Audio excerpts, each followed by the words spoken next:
Músculos profundos y superficiales del dorso. Músculos profundos. Los músculos elevadores de la costilla o supracostales hacen parte de los músculos profundos del dorso y son diferentes de los músculos intercostales externos. Pueden ser largos o cortos. Su origen es en la punta de la apófisis transversa de una vértebra. Su inserción es en el borde externo superior de la costilla infraadyacente. Su función es la función que realiza, si se fija la costilla, es rotación vertebral. Si se fija la columna vertebral, es elevación de la costilla. Su inervación es en la rama posterior del nervio espinal desde C8 a T11. La acción del nervio es ayudar en la elevación de la caja torácica. Músculos transversos espinosos. Los músculos del plano profundo con dirección oblicua se identifican con el nombre genérico de músculos transversos espinosos debido a sus inserciones. Están dispuestos en 3 capas superpuestas. Los músculos más cortos son los más profundos. Entre los músculos transversos espinosos, los semiespinosos son los más superficiales. Sus fibras musculares se dirigen desde las apófisis transversas, que es su inserción inferior, hasta las apófisis espinosas de las vértebras ubicadas 5 o más niveles por encima de su origen. Los nervios que la inervan está provista por los ramos posteriores de los nervios espinales, correspondientes al nivel metamérico donde se encuentra este músculo. La contracción bilateral de los músculos transversos espinosos produce la extensión de la columna vertebral, mientras que la contracción de un solo lado de estos músculos genera un movimiento de giro hacia el otro lado, que es rotación contralateral. Músculo erector de la columna. El grupo de músculos erectores de la columna está formado por 3 músculos que son pares. Estos se encuentran ubicados de forma simétrica a cada lado de la columna vertebral de forma vertical. De abajo hacia arriba se puede decir que el complejo muscular abarca desde la pelvis hasta el cráneo. El músculo tiene aspecto de una banda ancha y gruesa. Los músculos son 3 y se denominan espinoso, longísimo e iliocostal. Músculo espinoso. Se ubica justo al lado de la columna vertebral, línea media del cuerpo. Su acción es lateralmente flexiona la cabeza y el cuello en el mismo sentido. Bilateralmente extiende la columna vertebral. El nervio que la inerva es rama posterior del nervio cervical. Músculo longísimo. Se encuentra en medio entre el músculo espinoso y el iliocostal, línea intermedia. Su origen es procesos transversales de T6 a T1. Su inserción es procesos transversales de C7 a C2 y el nervio que la inerva son ramas posteriores de los nervios espinales C2 a T6. Músculo iliocostal. Es el más externo de los 3 y es el más alejado de la columna vertebral, que está en la línea lateral del cuerpo. Se divide en 3 regiones según el sitio donde se insertan sus fibras: iliocostal lumbar, torácico y cervical. Su función bilateral es la de extender tanto el cuello como a la columna vertebral, siendo fundamental para mantener una posición totalmente derecha o erguida. En este sentido, su acción es concéntrica. En su actuación unilateral cumple la función flexora, permitiendo el movimiento de la columna vertebral y del cuello hacia un lado u otro. Dependiendo del músculo que esté actuando, derecho e izquierdo, el movimiento se ejecuta hacia el mismo lado del músculo que está en acción.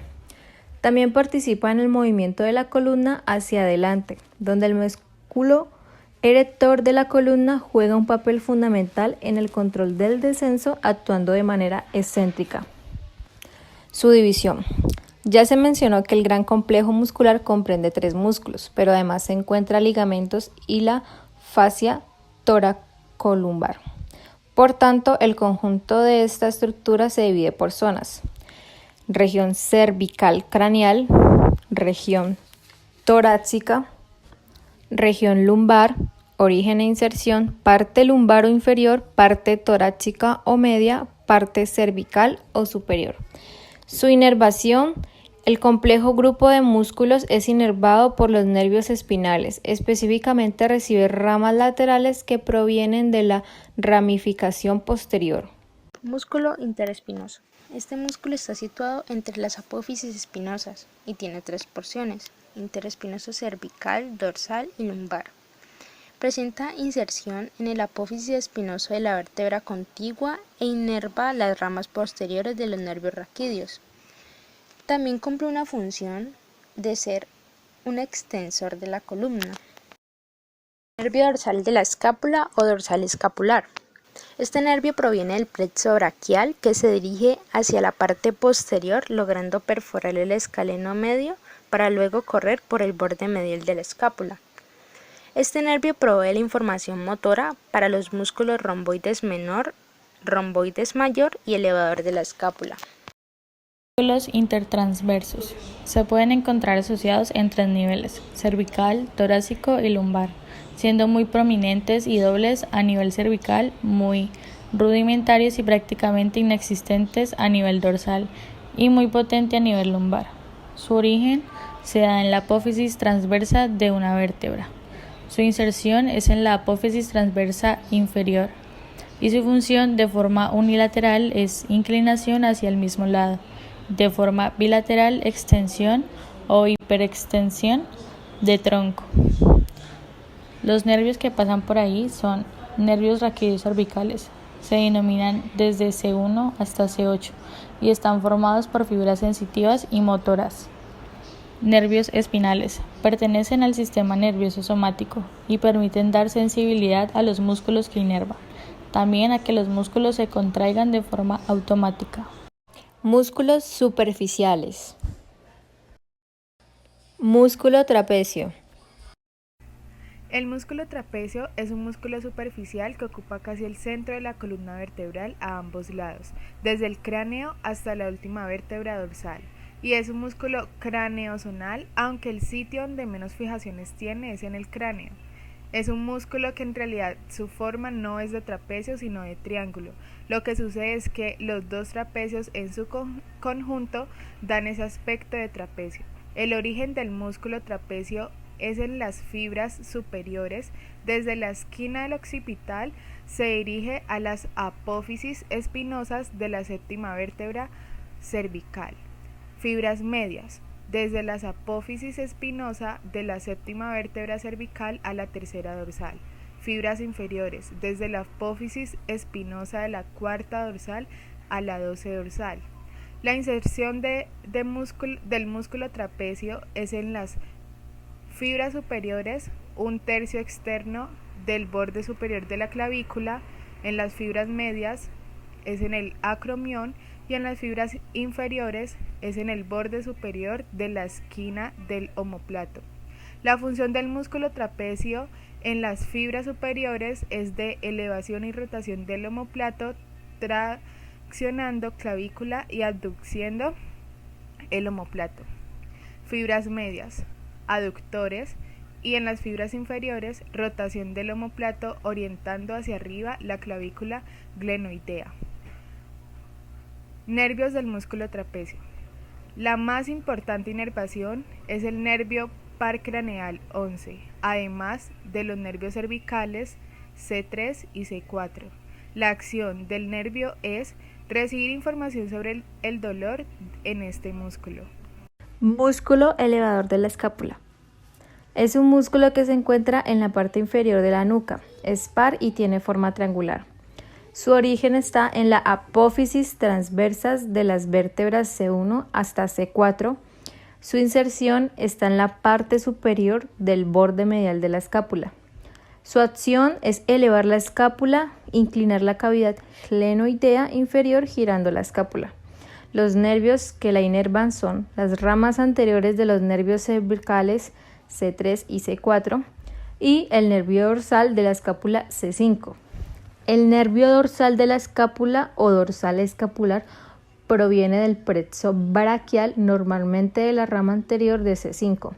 Se dirige hacia posterior, logrando perforar el escaleno medio para luego correr por el borde medial de la escápula. El músculo dorso ancho hace parte de los músculos superficiales. Es un músculo muy largo y además muy ancho.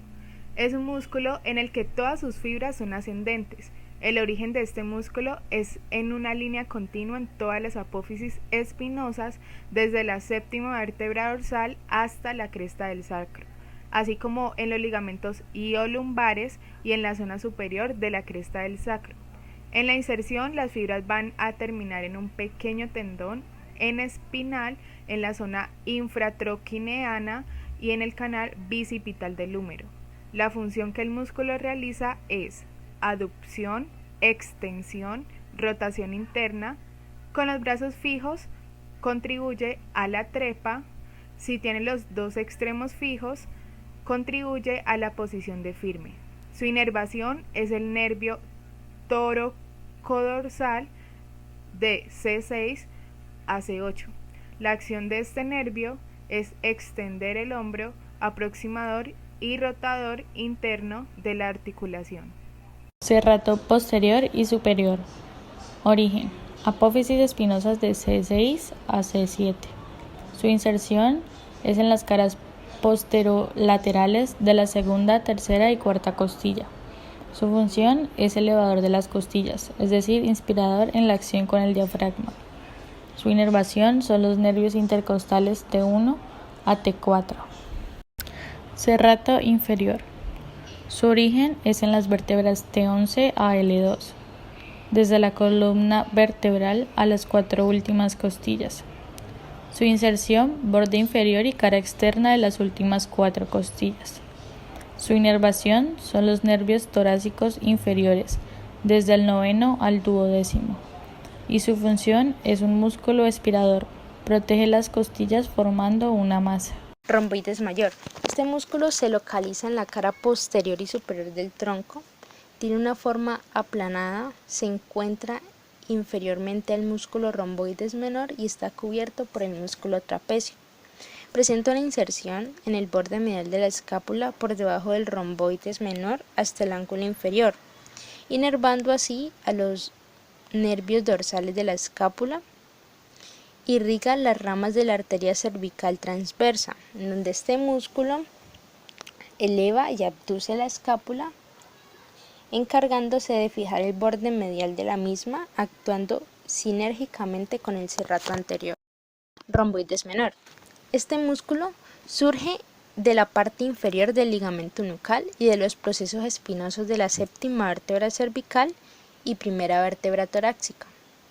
Presenta inserción en el borde medial de la escápula por arriba de la espina de la misma, inervando el nervio dorsal de la escápula. Este músculo cumple la acción de elevar y rotar descendiendo la cavidad glenoidea. También fija la escápula a la pared torácica.